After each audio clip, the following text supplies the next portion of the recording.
Syekh Salim bin Sunnah al-Hadari min hadratillah syarihi hadal kitab Syekh Imam Syekh Alim al-Fadil Abi Abdul Muti Muhammad Nawawi bin Al-Jami min hadratillah jami'i masyayikhi Allah Syekhuna Allah Fatihah dan Syekhuna Muhammad Jazara wa Syekhuna Ahmad Jazari Sultan diri min hadratillah Sultan Ali Syekh Al-Qadir Al-Jilani radhiyallahu anhu wa Syekh Syekh Syekh Al-Adil Syekh Al-Mashmud Al-Junaydi Sultan Al-Hasan Basri Syekh Al-Rufai Syekh Al-Ibawi dan hadratillah Sayyid Syekh Muhammad bin Hamid Al-Maliki ثم إلى حضرتنا جميع الله تعالى مشارق الأرض إلى مغاربها وبرها وبحرها فخص خصوصا الذين سقطوا بالقرية ومن كان ابتروا عوانا ثم إلى حضرتنا خص خصوصا الحديث خصوصا في قلوب الانتشارات ثم إلى حضرتنا الحسن الحجاج ثم إلى حضرتنا يا الله لجميع الله تعالى في بدر سكرت ثم إلى حضرتنا ولكن يذكر بخازن الموسيقى يسلطن لكم الغزال جدي سيد الطرفان بشر يسمو لسمه من حضرتنا وفيهم المشاهد الأمران يجب مختار إلى حضرتنا جميع أرواح آبائنا وأمهاتنا وأجدادنا وجداتنا وجدات جداتنا وشيخنا وشيخ مشايخنا ولمن أحبنا ولمن أحسن إلينا ولذوي الحقوق الواجبة علينا شهد لله لنا ولهم الفاتحة أعوذ بالله من الشيطان الرجيم بسم الله الرحمن الرحيم الحمد لله رب العالمين الرحمن الرحيم مالك يوم الدين إياك نعبد وإياك نستعين اهدنا الصراط المستقيم صراط الذين أنعمت عليهم غير المغضوب عليهم ولا الضالين آمين. Bismillahirrahmanirrahim.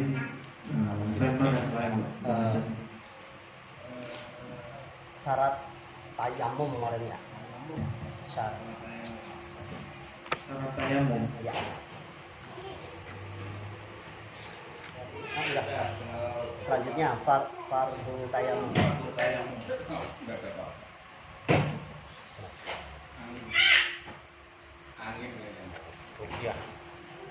Bismillahirrahmanirrahim. Qala al-musannifu rahimahullahu ta'ala wa nafa'na bihi wa bi ulumihi fid dharain. Amin. Bismillahirrahmanirrahim. Faslun furudut tayammumi khamsatun. Fasal menjelaskan tentang fardunya tayammum atau rukun tayammum. Rukun tayammum khamsatun ada 5.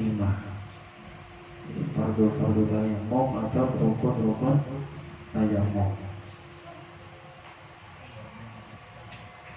Wal mu'tamad annaha sab'atun. Pendapat yang mu'tamad bahkan ada 7, bukan cuma 5.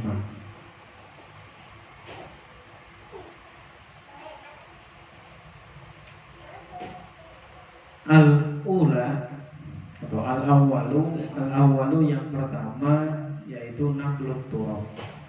Jadi tayamum ini kan termasuk bersuci yang jarang kita gunakan.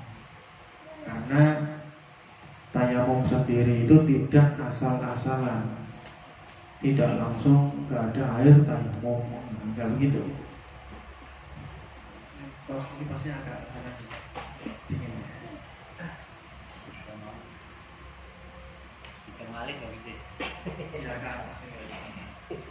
Jadi syarat tayamum itu, fardu tayamum itu ada 5.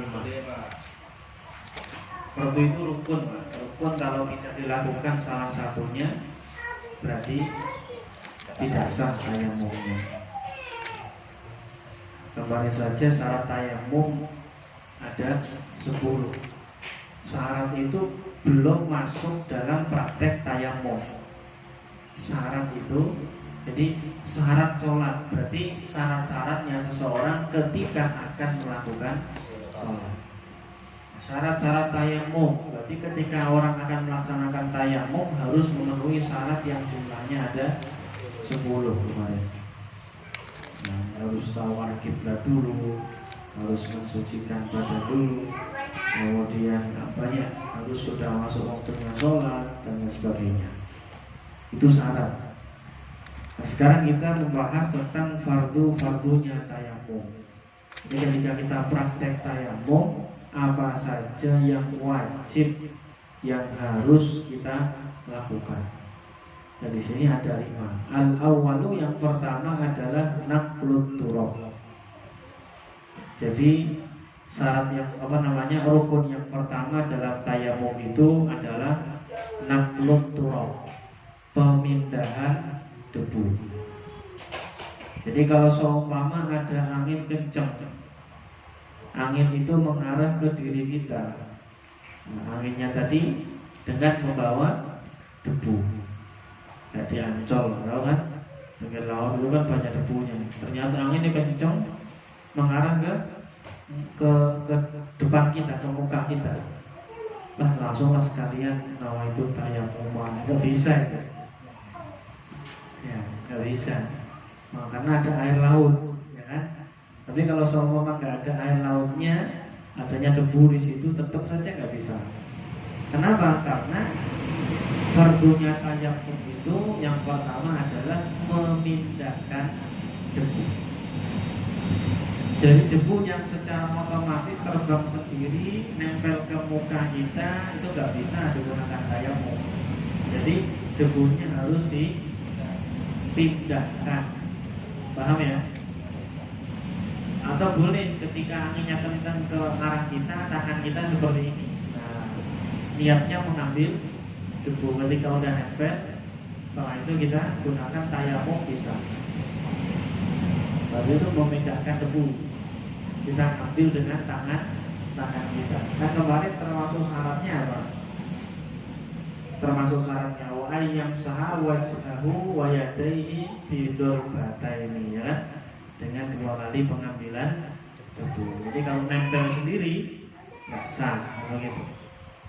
Makanya pemindahan debu itu termasuk rukun.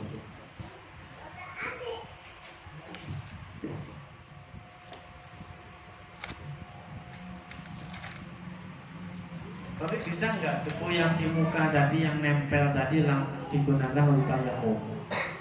Bisa, tapi harus diambil dulu. Ini kan debu kencang nih ke muka kita, nempel di muka kita. Nah, kita bisa menggunakannya untuk tayamum. Ambil dulu. Ini ngambil debu ya. Nawaitu tayamuma istibahati sholami ukulai ta'ala. Ini gitu. Diambil dulu dengan tangan. Ini kan ngambil nih. Nah, setelah itu ditempelkan lagi untuk digunakan untuk mengusap muka. Yang nempel sendiri nggak bisa, tapi kalau nempel ke muka kita ambil dulu itu bisa. Keterangannya begitu di sini. Ay tahwilul mutayammim lahu walau min wajhin ila wajhin. Walaupun itu pemindahannya seseorang yang bertayamum lahu pada debu, walaupun dari muka ila wajhin ke muka. Ini ngambil debu dari muka digunakan untuk muka, itu juga bisa. Gambarannya bian safatahurri, debu itu ditiup oleh angin alaihi, mengenai orang tersebut. Summa naqalahu minhu, kemudian diambil, kemudian waraddahu ilaihi, diambil kemudian dikembalikan lagi ke muka. Au min wajhin ila yadin, atau debu itu dari muka digunakan untuk tangan, itu juga bisa. Bian hadatsa alaihi turabun ba'da mas'ihi min turabit tayammum. Jadi gini. Atau debu dari muka juga bisa digunakan untuk mengusap kedua tangan. Jadi kan anginnya kencang nih. Kita ambil plak nawaitu tayammuma istibahati sholati wa laila. Kan begitu. Selesai. Ternyata ada angin kencang lagi. Ada angin kencang lagi nempel ke tangan kita. Kita tinggal buang. kakinya, kita ambil lagi untuk tangan, itu bisa. Nah, seperti biasa. Penjelasannya detail sekali. Au min yadin ila wajhin, atau dari tangan untuk muka juga bisa. Jadi ketika ngambil, karena ini banyak debu ya, nah ini kan kita ngambil begini. Ini kan debu semua tangan kita. Ngambil debu untuk bawa itu tayammum bisa. Itu juga bisa.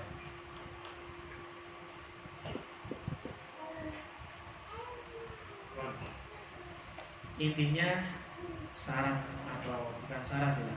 Fardhu tayammum yang pertama yaitu memindahkan debu. Itu. Kemudian yang kedua adalah asani an-niyatu. Yang kedua yaitu niat. Niat di sini ka'ayyan niat istibah atas sholat. Fala farqa baina ayya'taridu lil hadathi bi ayyakula ma'idu istibah atas sholat ibahatis sholat minal hadathil asghar wal akbar amla.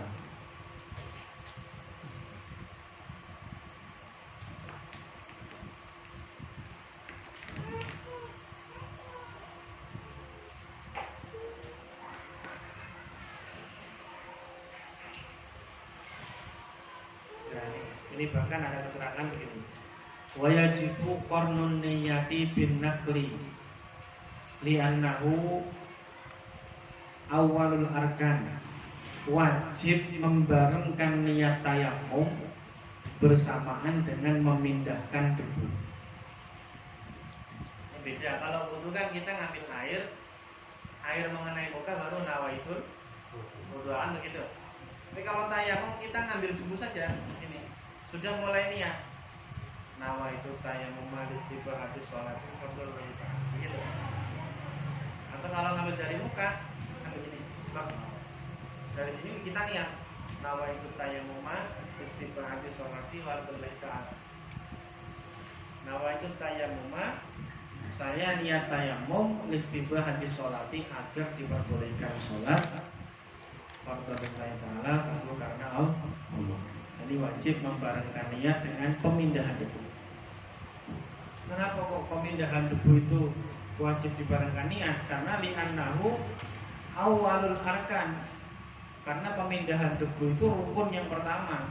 Sebelum mengusap muka itu rukun pertamanya adalah memindahkan debu kan begitu. Wa mahallun niat, sedangkan tempatnya niat itu adalah awalul wajibat. Pertama kali yang wajib dilakukan ya ketika itulah dia niat. Maka memindahkan debu sambil niat.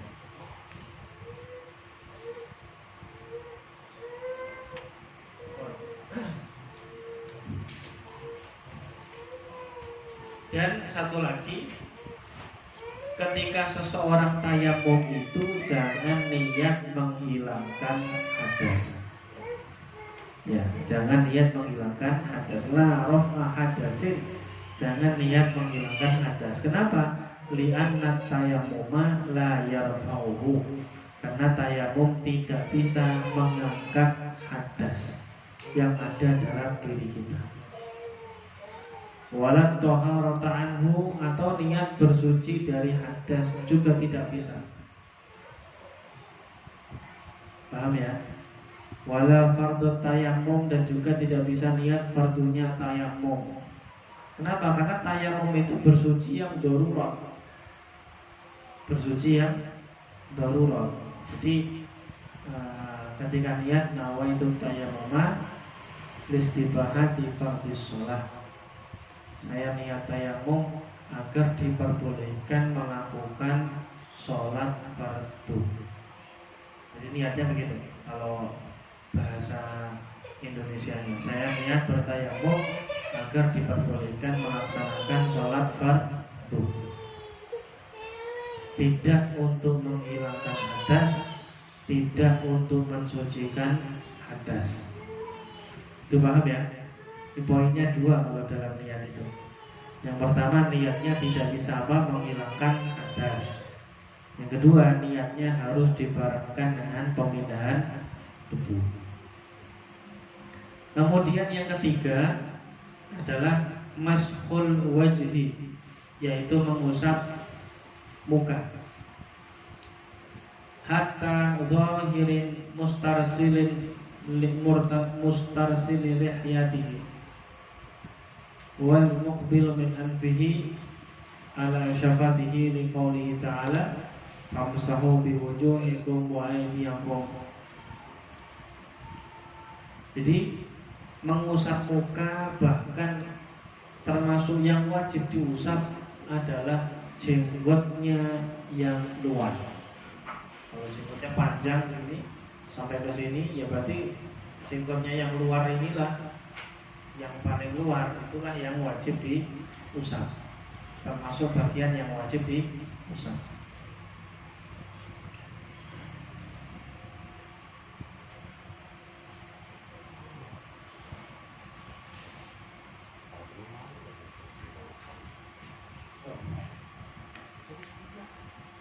Dan tidak wajib memasukkan debu tadi ke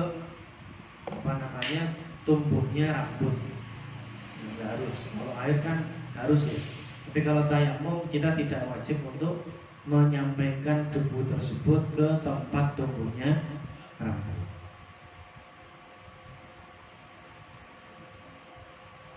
Karena repot. Jadi harus bawa debu yang banyak kalau gitu. Ya. Kalau air kan bisa masuk ke sela-sela, tapi kalau debu nggak bisa. Nah itu. Yang ketiga yaitu apa? Mengusap muka. Bahkan sampai jenggot yang luar pun juga wajib diusap. Warabi'u yang keempat masqul yadaini ilal mirfaqaini. Yang keempat yaitu mengusap kedua tangan sampai kedua siku.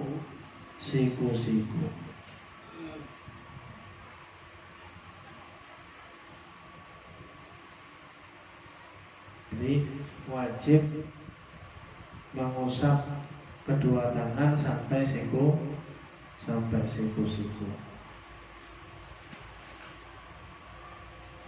Ini pernah saya praktekkan belum? Belum. Hah? Jadi kalau praktek yang di sini yang dalam kitab Irsyadul Anam itu sampai dari awal ya, dari awal kita istighfar hati sholati fardhu ta'ala selesai ya kan? Debu ini adalah debu yang pertama, dua. Setelah itu kita ngambil debu di tempat yang lain. Ini untuk kedua tangan. Kan kemarin syaratnya bidon batai dengan 2 kali pengambilan debu. Tadi yang pertama, sekarang yang kedua, ngambil debu yang kedua. Debu. Setelah itu adalah ini jari-jari tangan kiri ditaruh di belakang ini. Dipaskan bisa nggak? Yang tangan kanan di atas, tangan kiri di bawah. Ditarik ke belakang. Seret. Jadi ini telapak tangannya jangan dipakai. Telapak tangannya jangan dipakai. Jadi jari-jarinya saja. Seret. Terus sampai siku-siku. Nah yang ini untuk baliknya. Nah, terus jempol untuk jempol. Nah gini ya, masih nempel. Terus yang sini ini juga sama, ditaruh di belakang. Nah begini, jari-jari kiri, tangan kiri di depan, tangan kanan di belakang. Ditarik ke belakang sampai siku-siku untuk baliknya. Nah, jempol untuk jempol. Selesai. Cuma itu ya. Pak Isir nggak bawa praktek Pak Isir? Ya. Coba praktek tayamum. Ya. Niatnya dilafalkan nggak apa-apa. Niat tayamum. Ya. Niat tayamumnya gimana? Niat tayamumnya bagaimana? Niat tayamum menggunakan sholat takut. Ya, niat tayamum kalau kita mau tayamum niatnya seperti apa? Niat tayamum untuk melakukan sholat takut. Untuk Untuk menjalankan sholat takut. untuk menjalankan sholat fardu. Jadi kurang pas. Niatnya saya niat bertayamum agar diperbolehkan melaksanakan sholat fardu. Jadi tayamum itu tidak bisa menghilangkan hadas. Paham ya? Jadi saya bertayamum agar diperbolehkan melaksanakan sholat fardu, itu niatnya. Kalau bahasa Arabnya nawaitu tayammuma listiba habis sholati fardhan lillahi ta'ala, itu niatnya. Nah, sekarang coba praktek tayamum. Ya, praktek dari awal. dari awal. Ambil debu dulu. Sudah mulai niat, ambil debu sudah mulai niat, ambil debu. Niat bertayamum tadi ya. Agar diperbolehkan melaksanakan sholat fardu. Loh, berarti niatnya udah selesai di pengambilan debu kalau gitu, ya kan? Kan harus terus. Niatnya mulai mengambil debu sudah mulai niat sampai basuh mengusap muka juga masih niat. Berarti gimana? Ambil debu, Niat bertayamum supaya diperbolehkan menjalankan sholat fardu. loh udah selesai niatnya. Ya kan? Jadi antara pengambilan debu sampai mengusap muka itu masih niat. Coba. Niat bertayamum diperbolehkan menjalankan sholat fardu. Kalau sininya nggak mengusap. Nah, ya. Coba Mas Eki, ayo praktek. Kalau nggak begini nggak paham-paham. Soalnya kalau diterangin kadang begini ada nggak. Ayo.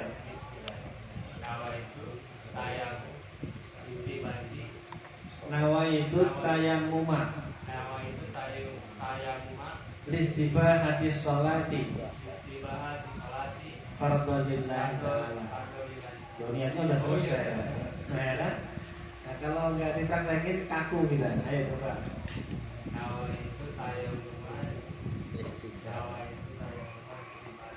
Nawaitunya ketika mengambil debu. Nah, ketika mengambil debu mulai nawai. Terus niatnya tetap berjalan sampai mengusap muka. Coba. Kalau kok langsung istighfar hati. Tayamuma. Istighfar. Alhamdulillah. Lillahi ta'ala. Coba panggil. Praktek mengusap muka.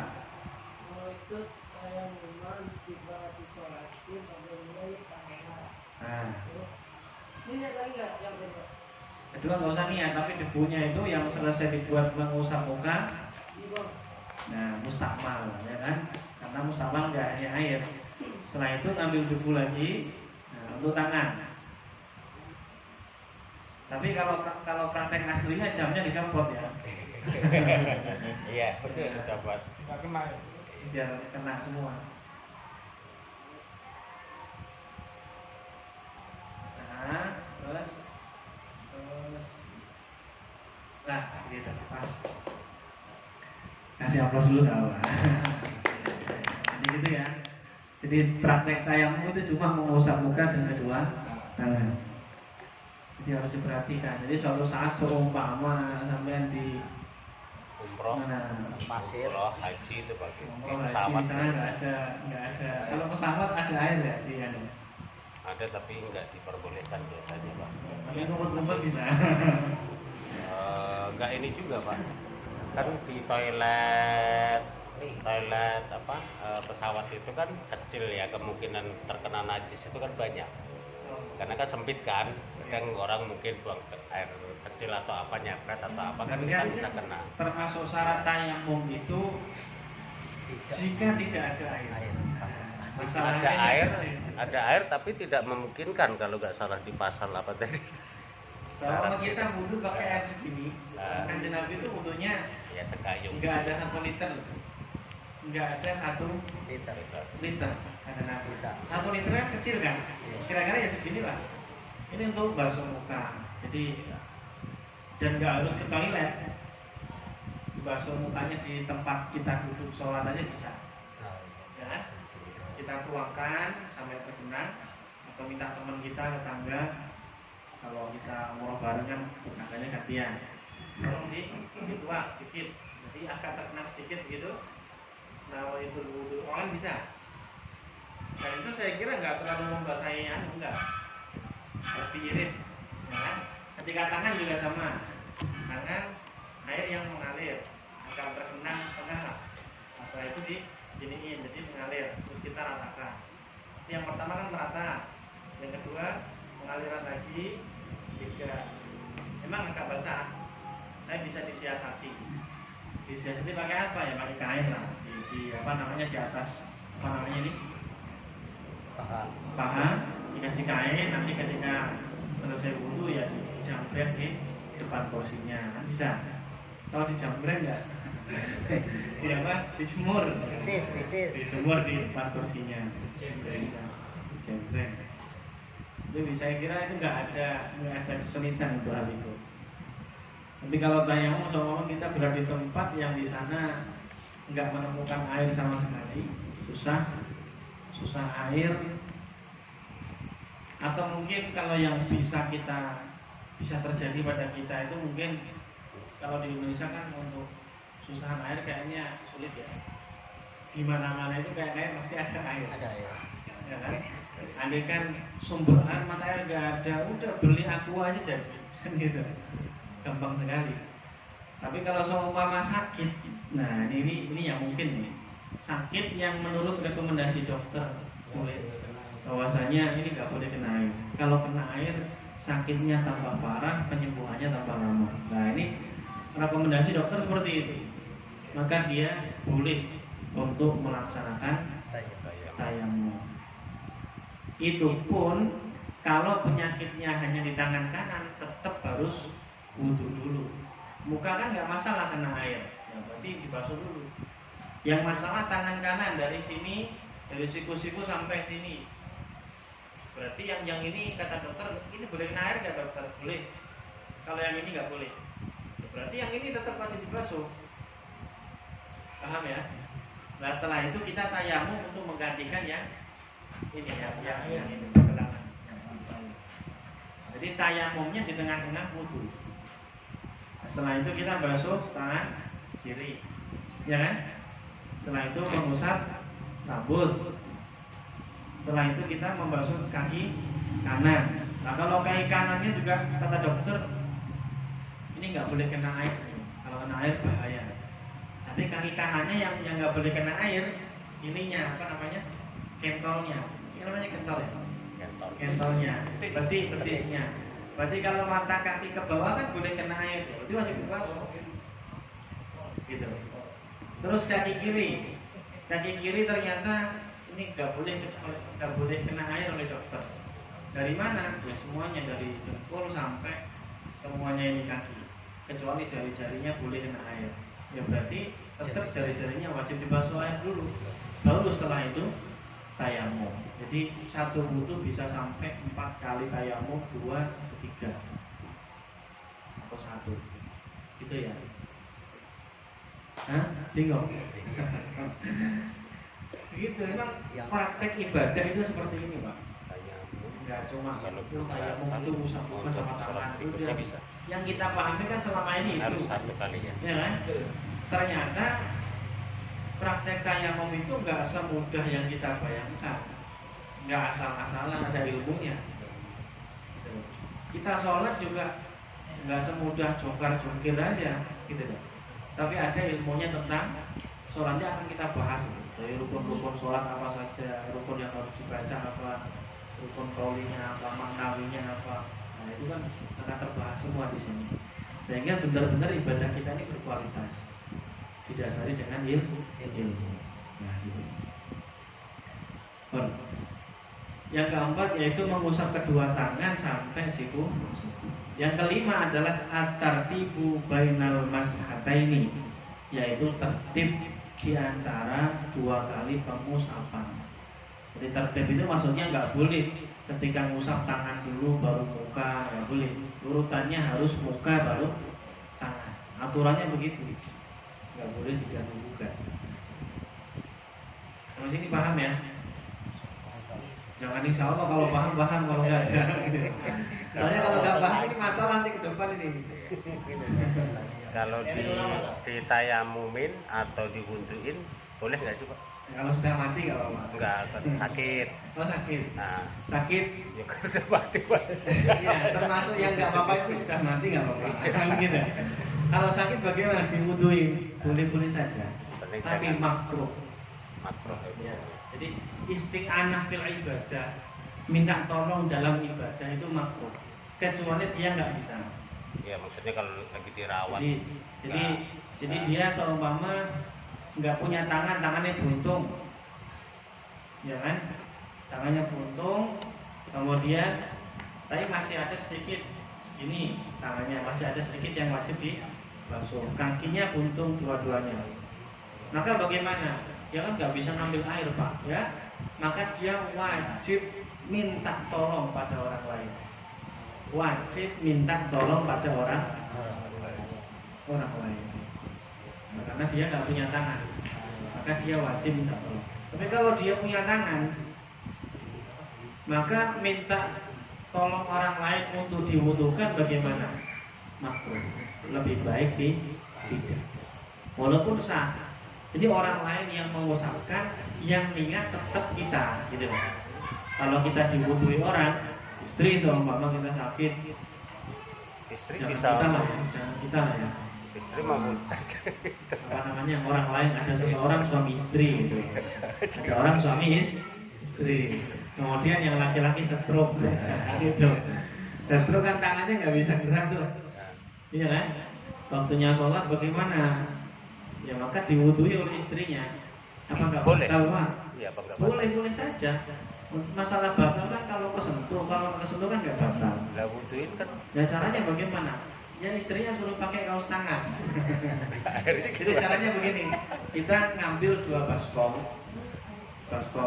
ya kita bawa dari sini lah kalau rumah sakit ada 2 baskom, yang satunya isi air, yang satunya kosong, itu ya.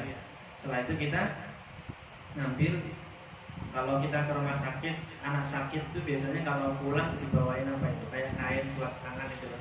Ya, kompres. Ya, kompres itu bisa. Nah, kita masukkan tangan kita ke dalam kain tadi, kita masukkan ke air yang mensucikan ya. Nah, setelah itu ditempelkan ke mukanya. Ayo Pak, niat. Saya yang ngusapin sampai yang niat, gitu. Bapak istrinya ya, yang meratakan. Istrinya meratakan ke mukanya, bapaknya niat dalam hati. Dalam hatinya nawaitu wudu al-waqtil hadatsih asqali fardlillahi ta'ala, kan begitu. Ini tangan istri ya, bukan tangan sendiri. Nah setelah itu kan air yang nempel di kain tadi kan mustakmal. Nah tinggal diperes di baskom yang kosong. Terus setelah itu masukin lagi atau dituangkan juga bisa. Kalau dimasukin khawatir air mustakmal yang masih nempel di kain tadi. Nah jadi kalau dituang nggak apa-apa, dituang lagi. Setelah itu dibuat basuh muka lagi 3 kali, gitu. Nah setelah itu diperes lagi, kayak begitu, dituang, diperes, ketika tangan juga sama. Kalau bisa sih istrinya pakai sarung tangan yang plastik kan ada, sarung tangan yang memang kuat, yang dipakai dokter itu loh, medis itu kan ada sampai sini. Nanti kainnya kan gak harus dimasukkan ke tangan juga, nggak masalah. Jadi dimasukkan ke air, langsung diusap-usapkan, aman itu. Karena tidak tersentuh. repot lah wudu sendiri aja. Tangan stroke. Repot gitu. Tapi orang lain. Tapi kalau nggak ada istri, dia wajib minta tolong pada orang lain. Kalau bisa, minta tolong ke dokter yang laki-laki. Pada perempuan nanti ada main mata. Bahaya itu. Jadi lebih baik ya, laki-laki, atau nggak harus dokter ya, pelayan yang jual makanan atau mungkin pas ngantar makanan pelayan laki-laki itu nggak masalah juga. Ya tolong Pak, dibutuhin saya, itu nggak masalah. Kalau dia nggak mau, bayar. Kalau nggak mau wajib membayar. Ini Pak, saya punya duit, anak kasih duit nasi goreng untuk membantu wudhu saya, itu nggak masalah. Bahkan wajib kalau dia mendapatkan bantuan dengan cara yang harus membayar, maka dia harus membayar. Ya. Paham ya ini ya? Ada pertanyaan? Silakan. Pembahasan rukun-rukun tayamum atau mungkin bab yang kemarin yang belum sempat dibahas, belum paham, silakan ditanyakan, nggak apa-apa. Iya, Assalamualaikum warahmatullahi wabarakatuh. Waalaikumsalam warahmatullahi wabarakatuh. Apa tadi ya? Untuk bersuci apabila orang yang sakit pakaian dan kasurnya pun kadang juga najis ya. Jadi pas kena najis. Nah itu cara bersucinya bagaimana nanti menjalankan sholat wajib. Allah dengan beribadah kepada Allah, maka seluruh tubuh kita harus suci, harus steril. Kalau seumpama tempat kasurnya najis bagaimana? Karena orang stroke kan nggak bisa apa-apa, otomatis yang wajib untuk untuk membersihkan tempat itu orang yang tidak stroke, orang yang sembuh, keluarganya. Nah caranya bagaimana? Disiasati bisa kok. Caranya digotong dulu, orang yang stroke tadi digeser dulu. Kan kasurnya ginian. Ini kasur seumpama dia tidur di sini. Di sini kan masih kosong. Ya. Maka dia dia yang di sini digeser ke sini, sampingnya. Digeser ke samping.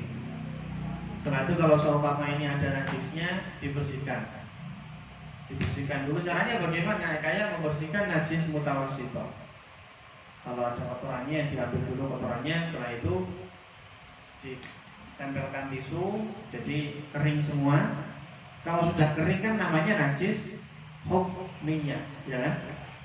Najisnya menjadi najis hukmiyah. Tinggal kita balurkan air, kita balurkan kain dengan air ke tempat-tempat yang sekiranya najis. Ketika sudah merata semua, suci. Kan begitu. Ketika sudah merata semua, suci. Nah dia dipindahkan ke kasur sampingnya. Tapi kasur sampingnya tadi dipasang dulu selimut yang suci. Paham ya? Jadi kan dia tidur di sini. Di sini kan masih kosong. Ini gelarin selimut yang suci. Kemudian ibu atau bapaknya tadi yang sekiranya najisnya ainiyahnya dihilangkan dulu. Kalau kotorannya dihilangkan dulu, setelah hilang kan menjadi najis hukumnya. Najis hukmiyah itu tinggal dituangkan air suci. Tapi nggak usah dituang, kita pakai kain dibasahin dengan air yang suci mensucikan,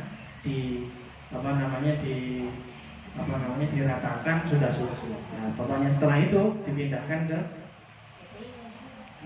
selimut yang suci. Nah setelah itu tinggal selimut yang kasur yang ini ditambahkan selimut lagi yang suci. Ketika sudah selesai sholat diambil itu selimut. Nah, masalahnya bisa buat berkali-kali. Kalau untuk kita ngakali itu banyak caranya. Bisa dipaham nggak? Tapi ya paham sih, cuman kayaknya saya bayanginnya waduh luar biasa nih, 5 waktu ya. Ya. Kalau Saya rasa ini yang biasa jadi kendalanya kebanyakan dibiarin.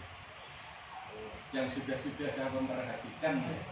Ya rata-rata dibiarkan. Saya ngalamin ke bapak mertua. Saya memang ya karena memang saya di sini, bapaknya di sana, saya tanya, bapak udah sholat, sholatnya gimana? Tadi saya membayangin, sampai sekarang malu tak bayangin. Ya berarti anggap saja bapak punya utang sholat, gitu aja. Berarti sholatnya biasa gitu ya.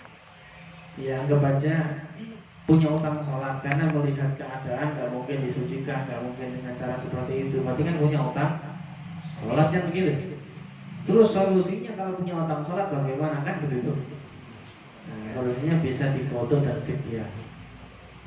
Kodok kalau dia sakitnya itu kira-kira di rumah sakit ada 2 bulan, nggak sholatnya kira-kira 2 bulan, jangan kira-kira sih, pasnya berapa gitu. Kalau kira-kira 1,5 bulan, ya kita wajib yakin 1,5 ditambah seminggu lagi biar yakin gitu. Jadi dalam jangka waktu itulah sholat orang tua yang harus dikodok. Boleh dikodok oleh keluarganya sendiri. Jadi kita sholat subuh ya, usolli fardhu subhi raka'ataini mustaqbilan qiblati qada'an an abi. Untuk ini sholat subuh kodok untuk bapakku siapa namanya gitu. Fardhu lillahi ta'ala. Itu bahkan hal seperti ini diamalkan oleh Imam Subki dalam kitab I'anatul Talibin, keterangannya seperti itu. Jadi beliau mengkodoi keluarganya yang ketika meninggal dunia punya utang sholat. Gitu. Paham ya? Atau juga bisa dibayar fidyah. Minimal fidyah berapa? 1 mud. 1 mud itu 1 sok itu 4 mud. 1 sok itu 4 mud. 1 sok itu ukuran zakat fitrah. Memang ada yang mengatakan 2,5 kilo, tapi saya mengambil yang 2,7 berapa dan saya bulatkan 2,8. Saya mengambil yang lebih hati-hati. Untuk ukuran zakatnya 2,5 kilo, ada yang mengatakan begitu, tapi saya mengambil yang 2 kilo 8 on. 2 kilo 8 on itu untuk zakat fitrah, sehingga ketika dibagi 4 juga mudah. 2 kilo 8 on dibagi 4 berapa? 7 kan? 7 on kan? Nah, berarti 1 sholat itu dibayarkan dengan 7 on beras. Karena 1 sok itu ukuran zakat fitrah. 1 sok itu 2 kilo 7 on, berapa gitu. Kalau saya bulatkan saja 2 kilo 8 on gitu. Itu untuk zakat fitrahnya. Nah, untuk fidyah itu adalah 1 mud. 1 sok itu ada 4 mud, tinggal dibagi 4 kan. 2 kilo 8 on dibagi 4 berapa? 7 on. Kan begitu? Paham nggak ini? Apa perlu orang tulis? Saya kemarin estimasinya makan secukupnya makan 1 orang sehari.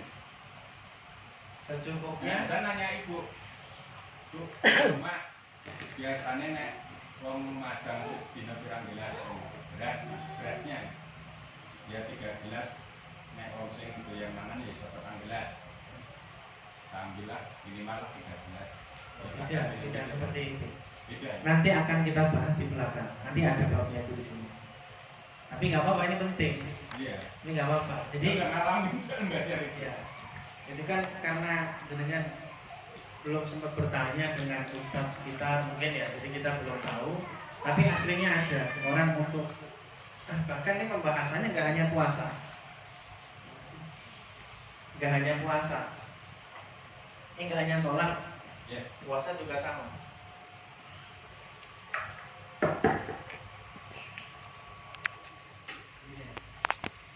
Zakat fitrah itu ya,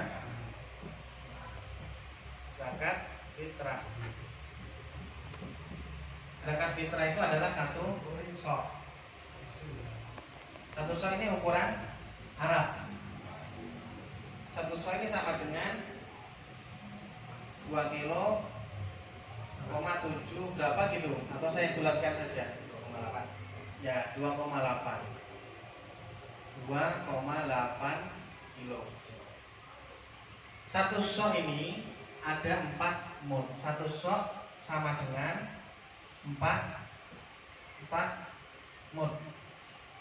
1 sok sama dengan 4 mud. Lah. Ya, ini 2,8 kilo ini berapa? Kalau dibagi 4. 7 on ya kan? 7 14 28. 8. Jadi ada 4 mud. 1 mud sama dengan berapa? Sama dengan 7 on. Kan begini? Iya. Paham gak ini? Nah, untuk fidyah, sekarang kita bahas fidyah. Fidyah sholat, fidyah puasa, ya kan? Ini adalah satu mod. Satu hari puasa, satu mod. Satu kali sholat, satu mod. Berarti kalau sehari 5 kali, 7 on kali 5, berarti 3,5 kilo. Paham ya? 7 kali 5 kan 3,5. Iya. Nah, 30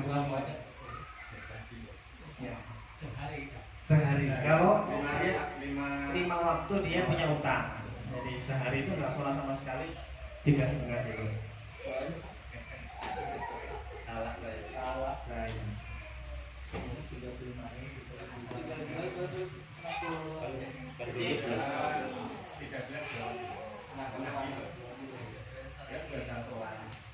Sholat sama Puasa sama.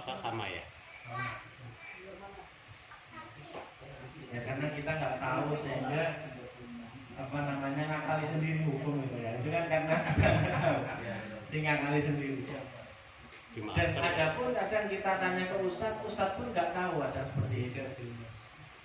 Saya pun tahun ini ketika saya sering-sering baca, tahunya malah di Jakarta.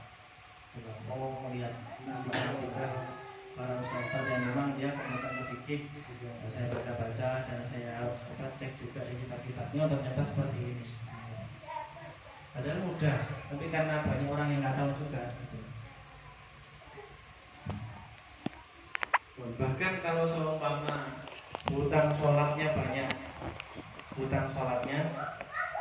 kalau sehari hitungnya 3,5 kilo, kalau dia punya utangnya itu kan ya, utangnya ini kan nggak ketika sakit saja loh.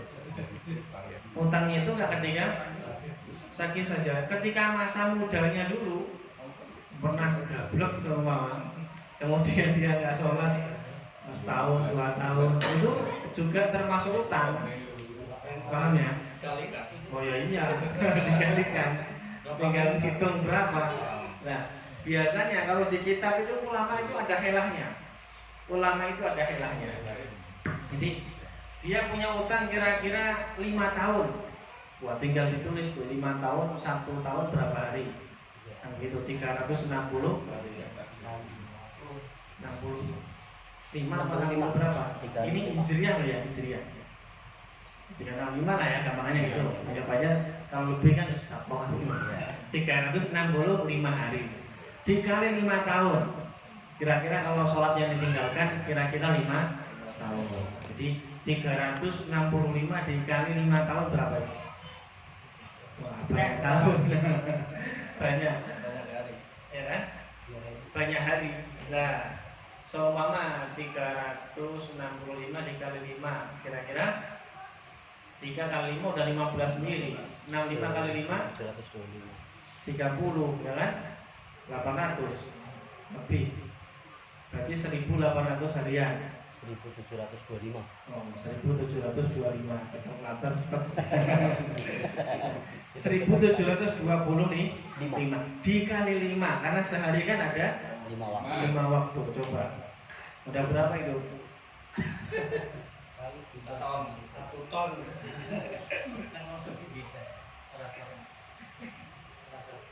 Gimana ngitung? 8.625.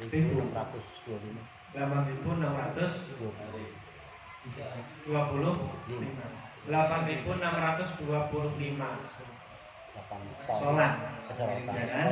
8.000 berapa? 8.625 sholat. Satu sholatnya 7 on. Tinggal dikali 7 on dikali itu berapa? Nah itu. Satu kali sholat 7 on. on. Ya. Dikali ini ya. Iya. Itu 1 kali ya, Ustaz? Apa? Umpamanya 1 kali. Satu kali sholat iya. itu 7 7 on. Ya kan? Dan gak hanya sholat, puasa pun sama. Kalau dia punya utang puasa berapa, itu tinggal dikali. Malah puasa itu kalau seumpama dia sempat kodok, ternyata nggak dikodok sampai Ramadan berikutnya, dia kena kafarat namanya. Dia wajib bayar, dia wajib kodok dan wajib bayar kafarat fidyah. Itu. Nah, utang kita itu banyak, Pak. Kan kalau minta mikir begitu kan gitu. Cuma agama itu ada hilangnya. Ada hilangnya begini. Bahkan Syafi'i di kitab Syafi'i. Saya punyanya cuma beras 50 kilo. Itu kalau dihitung berapa kilo itu beras? Hah? 8.625 sholat dikali 7 on. Berapa? Berapa? Kan 8.200 8.625 dikali 7 on berapa? kali 7 60.375. cepetan itu 60.375. iya 60.375 60.000 60.375 on. 6 ton berarti. Berarti di kilo kan? ini on iya 60 On ke kilo berapa? Kilogram ya? berarti 10 gram. 10 ah satu kilo itu 10 on 1 kilo 10 on Ini mau dionin apa di mau di kilo Di kilo kan? Kilo berarti kali 100 dong. Dibagi 100 ya? Kali 100 dong. Dibagi 10. Iya, dibagi 10. Dibagi apa di? Dikali. dikali dong kali 10 Kali 100. On ke kilo kan 10. Kilo ke apa? Iya. kali 10 kan Kali 10. iya 603,750 kilo 603.750 kilo 600.000 itu kan? 603.000 berarti kalau ton berarti 603.000. 603.000 Iya. masa ton 6 ton Itu baru sholat, belum puasa. Wah, repot. itu baru Nah, itu ada 5 hilangnya tahun. gini, Pak. Ada hilangnya gini. Udah, saya kalau 100 kilo itu berapa? Apanya, Pak? Apanya? Kalau sak 1 kilo apa? Sak. Sak. Kalau beras yang dijual 25. karung gede itu berapa kilo sih? 25, 50 50. 50 ada Ada yang yang 25 ada yang 50. Yang paling gede 50. 50. Paling gede ya. Berarti 50 kilo. Ya udah, cara hilangnya begini. Ini karung saya beras isinya 50 kilo. Nah, kita nyari orang fakir. Pak, nanti saya mau bayar fidyahnya. Ini ngobrol dulu ya, belum makan. Pak, nanti saya mau bayar fidyah. Apa namanya orang tua saya, tapi banyak banget, Pak. Nanti caranya kita hilang, Pak ya. Saya ngasih beras ke sampean, tapi kalau sampean ngasih beras ke saya terima lagi. Oke. Orang fakirnya juga kalau salah mau membantu. Ya udah, beras 50 kilo saya berikan ke Bapak. Ini saya terima, saya berikan ke Bapak lagi. Terus ini saya terima, ini saya bayarkan fidyahnya buat Bapak saya. Saya terima, ini saya kembalikan lagi ke Bapak. Terus sampai selesainya tadi itu berapa? Itu ngakalin dong. Nah, itu ngakalin. Ibadah ngakalin. beratnya kan Nah, itu ada di fikih itu. Kemudahan. Kemudian kan memang loh kalau kita bayar begitu boleh Pak. Berapa itu kan bayarnya? itu baru 5 tahun ya belum 50 tahun loh Soalnya pernah Kanjeng Nabi itu ada orang melaksanakan hubungan suami istri di bulan Ramadan. Itu kan fidyahnya 1, harus memerdekakan budak. Orang tadi mengatakan Kanjeng Nabi budak. Oh, saya aja orang fakir kok budak. Saya aja orang fakir kok sampai membelikan budak dimerdekakan, nggak mungkin. Ya sudah, puasa 2 bulan berturut-turut. Kanjeng Nabi itu saya orang sakit-sakitan melulu. Puasa 2 bulan berturut-turut itu pasti nggak kuat saya. Ya sudah, kalau begitu ngasih makan 60 orang miskin Kanjeng Nabi, saya itu buat makan sehari-hari saya kesusahan. Apalagi kasih makan 60 orang miskin, akhirnya bagaimana? Ya sudah, ini buat makan kamu aja sendiri. Nah itu akhirnya ya ceritanya gimana? Akhirnya dia membayar, itu menjadi tanggungannya, itu menjadi utangnya sama Allah, fidyahnya tadi, atau dibayarkan Kanjeng Nabi dan dimakan dia sendiri karena dia orang miskin. Nah, seperti itu. Jadi kan gampangannya itu kan hela. Kalau nggak bisa ya maka ada kemudahan. Agama itu tidak memberatkan. Jangan agama itu tidak. Kalau ada yang dibayar, kalau enggak ya tetap dibayar, tapi jangan tapi semampunya gitu loh. Kadang malah ada dibilang nggak ada, kasihan mayit ya Pak.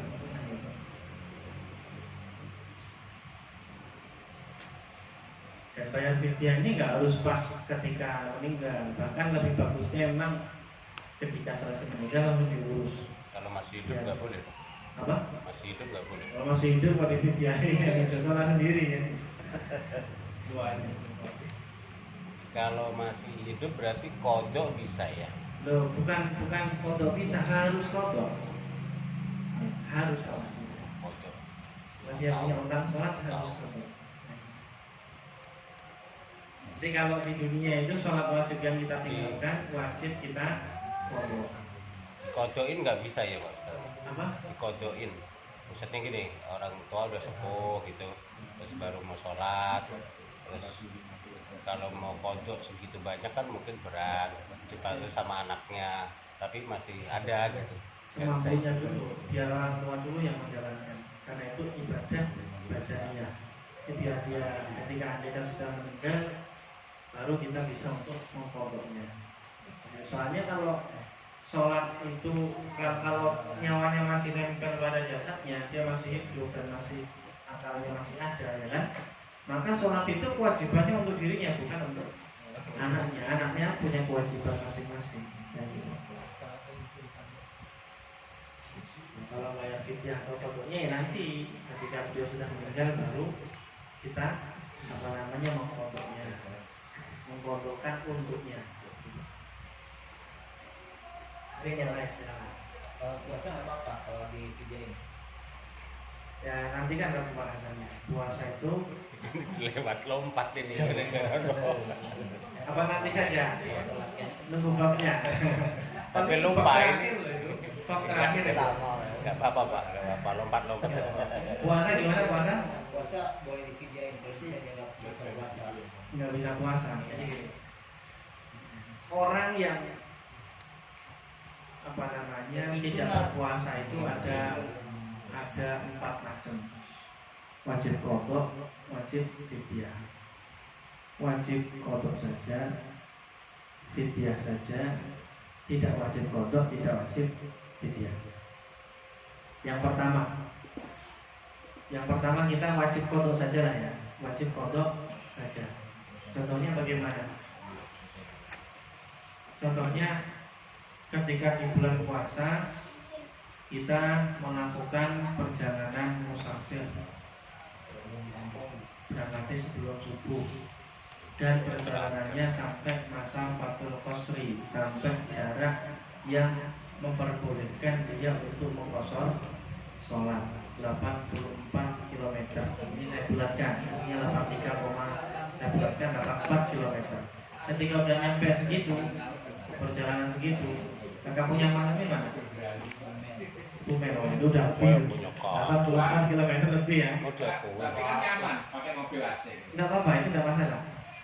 Walaupun pesawat pun juga sama. Walaupun pesawat. Yang penting dia intinya musafir. Tapi berangkatnya sebelum subuh. Itu dia boleh untuk tidak berpuasa, tapi tetap wajib qadha. Wajib bayar maksudnya itu. Bukan, iya bayar puasa saja, tidak wajib bayar fidyah. Wajib qadha saja. Wajib ganti puasanya gitu. Ya, karena kan apa? Kan apa namanya? Di Al-Qur'annya kan ada itu. Berarti kalau males puasanya dibayar fidyah di hari di luar puasa nggak boleh. Nggak boleh. Nggak boleh, harus sengaja harus ada. Males ya harus puasa, nggak boleh. Ah, nggak ada temennya, nggak teman aja nggak boleh. Ya fidyah aja. Nggak bisa, tetap dia berdosa. Berarti niat Setiap ngejak marah. Maka dia berdosa dan tetap wajib qadha kalau itu. Berarti niat. Jadi ini kan yang saya contohkan di tengah-tengah puasa makan, sengaja membatalkan ya kan? Atau musafir tadi, maka dia wajib qadha. kalau kode Senin Kamis sama nggak sih itu sih? Ya qadha itu niatnya puasa niat untuk mengqadai puasa di bulan Ramadan. Nawaitu sholawati an qadai shaumi Ramadan. Untuk bahasa Indonesianya biar gampang, saya niat mengqadha puasa di bulan Ramadan kemarin yang saya tinggalkan. Bisa lillahi ta'ala. Fardhu lillahi ta'ala. dibarengin maksudnya Pak Ustadz. Jadi Ibaratkan Senin Kamis enggak masalah. sunnah. Niatnya 2 dong ya. Itu hilang sih, ada yang mengatakan sah, saya enggak. Wong Ada yang ibadah mengatakan malah enggak sah semuanya. ibadah kok pelit. Iya, ada yang mengatakan sah dua-duanya juga ada. Tapi lebih baik gak usah diniatkan lah yang sunnah. Iya. Gak usah diniatkan. Puasa qadanya saja. Sunnahnya itu udah ngatur sendiri. Dan untuk kehati-hatian. Karena orang yang punya utang puasa tidak. Orang yang punya utang puasa maka dia tidak boleh puasa sunnah kan begitu harusnya. Kayak kita punya utang sholat, nah nggak boleh kita sholat sunnah, harus qadha dulu didahulukan. Kan begitu. Termasuk kita punya utang malah sedekah, utangnya bayar sih harus sedekah gitu. Paham ya? Kalau buat kode itu rupanya bulan apa yang paling bagus ya? Apa? Kalau buat kode Selain itu pasar. berarti kan kita punya utang bulan apa yang kira buat Oh enggak, bagus-bagusan. Qadha itu harus secepatnya.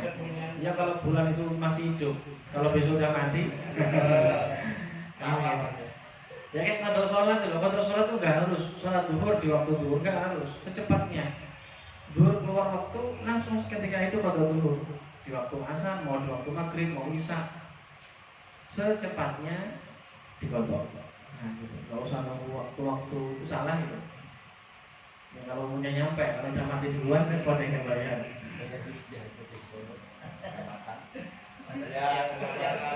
Bayar fidyah kan udah mati ya kalau anaknya tahu. Kalau anaknya nggak paham agama, mau bayarin fidyahnya orang tua? Kan begitu. Masing-masing lah. Kalau anak tahu agama itu pun belum tentu, ya kan? Apalagi yang nggak tahu agama, apa sempat mikirin kita. Orang tua saya punya utang sholat, ya kalau punya pikiran begitu alhamdulillah. Kalau nggak punya pikiran begitu repot Pak. Gitu. Kita yang capek-capek dari uangnya, anak yang cuma menikmati saja, nggak pikir orang tuanya punya utang punya ini. Wajib ya? Apa? Wajib itu. Wajib apanya? Si anak membayar fidyah bapaknya itu wajib. Doa anaknya nggak wajib, tapi harta tirkahnya itu, harta tirkah kan? Iya, ya harta yang Jadi ketika orang meninggal, harta itu milik Allah. Orang itu kalau meninggal, hartanya dia itu milik Allah, bukan milik ahli waris. Kalau miliknya Allah, otomatis hak-haknya si mayit harus diselesaikan dulu. Mayit punya utang, bayar dulu, kan gitu. Mayitnya punya utang sholat, mau dibayar fidyah, monggo bayarkan dulu. Itu pakai harta warisannya si mayit. Mayit kayak apa, jenazah, pemulasaraan jenazahnya semuanya pakai hartanya mayit. Ketika udah selesai semua, baru dibagi. Gitu. Berarti kita nyalengin dulu aja untuk bayar fidyah ya. Untuk kita ya. Kalau bisa jangan. Ya kan kita meninggal juga nanti. Nah, ya, kalau bisa jangan. Harus dibagi. Berarti Nah, Kalau lu memberikan fidyah gitu. fidyah di depan. Iya. berarti sama kan gitu. Ya enggak, kitanya nanti. Iya. Diri kita sendiri. Kan ada duitnya nih. Iya. Ada duitnya. Nanti kita udah meninggal. Anak Iya kan? melepot rebut. Iya pasti. Enggak, maksudnya langsung dihitung. Tapi kalau kepikiran ke situ. Jadi kalau sama nggak sempat bayar, nggak usah dikirim, pokoknya banyak-banyak istighfar aja. Nanti insya Allah itu Allah juga akan memberikan apa namanya. Tapi nggak cukup istighfar ya. Selama kita masih nyawa nempel, untuk semaksimal mungkin diusahakan semaksimal mungkin dan sambil kita istighfar minta maaf sama Allah karena dulu kita ninggalin sholat. Terus kalau udah seperti itu kan, kalau kita udah mengkodok semaksimal mungkin, udah apa namanya, udah yang terbaik lah kita lakukan. Kita juga udah banyak istighfar minta ampun sama Allah. Nanti insya Allah ya Allah, insya Allah Ghafurur Rahim. Kita akan mendapati Allah itu dan yang maha pengampun. Gitu. Jadi kalau kita ngentengin, ya iya syaknya ghafirlakum wa iya syak yu'adzibkum. Nah, kita ngentengin ya bisa Allah ngasih ampunan juga bisa. Ya kan? Terserah Allah, mau nyiksa juga bisa. Nah, ini masalahnya. Mudah-mudahan kita semua ya diampuni Allah Subhanahu wa taala. Amin. Masih mau ngaji udah alhamdulillah gitu. Ya Mas Alihin ya. Bolong. Jangan mau ngaji, waduh bayar minta utang saya banyak, kampung ngaji, waduh ini repot ya. Tambah repot. Jangan kampung ngaji ya. aja lah kamu gue nggak kasar ya berarti bulanan sebelum cukup Setiap tahun berarti ada mau saya masukkan bulan awal. Bolongnya. Ya itu dikodok. Jangan dikodok. yang penting bulanannya belum cukup. Salah itu. Kalau memang udah niat gak puasa kan sah juga. Tapi kalau udah tahu bisa itu kayak gitu deh. Kalau nggak tahu Kan udah tahu nih. nggak tahu nggak boleh tapi ini mampir konsep. Tapi wajib dikodok ya, soalnya apa? Ngobrol itu lebih berat daripada puasa apa namanya Ramadan. Kalau puasa Ramadan itu walaupun perjalanan, kalau bareng-bareng insya Allah ada.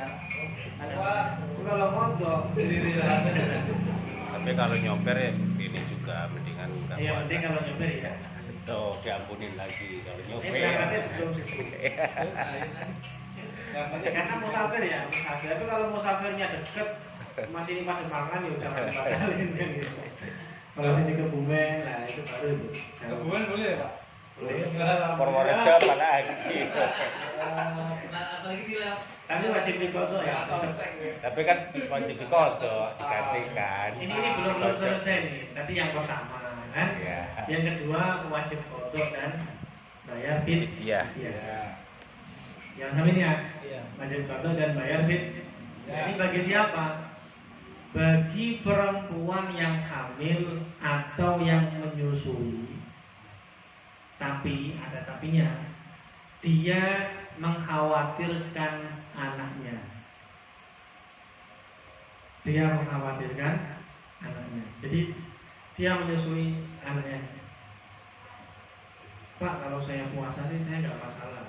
Cuma saya khawatir anak saya ini kekurangan gizi. Gara-gara saya puasa nanti air asinnya sedikit, ya kan? Nanti takut ngefek ke anak. Berarti dia tidak puasanya karena khawatir anaknya. Maka perempuan seperti ini wajib qadha dan bayar fidyah. Atau dua-duanya, saya khawatir nggak kuat Pak, kan saya nyusuin, dan saya juga khawatir anak saya kenapa-napa. Maka sama, wajib qadha dan bayar fidyah. Paham ya?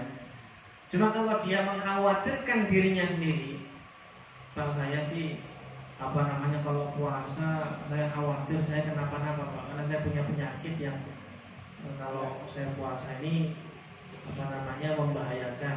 Ini tetap rekomendasi dokter ya, dokter tidak menyarankan puasa soal itu bisa diakui. Maka karena dia mengkhawatirkan, terus kalau anak sampean khawatir enggak? Saya sih nggak khawatir Pak kalau anak saya, maka saya juga nggak asik pakai bisa formula juga nggak masalah, gitu. Maka dia hanya mengkhawatirkan dirinya sendiri. Maka perempuan seperti ini, walaupun dia hamil atau apa namanya menyusui, dia hanya wajib qadha saja, tidak wajib bayar fidyah. Paham ya dia? Itu yang kedua. Yang ketiga, dia tadi wajib qadha saja, terus wajib qadha dan fidyah. Yang ketiga, dia wajib bayar fidyah saja, tidak wajib qadha. Bagi siapa? Bagi orang yang sudah sangat tua. Kalau Pak Marno ini kira-kira masih muda sedikit ya. Ya.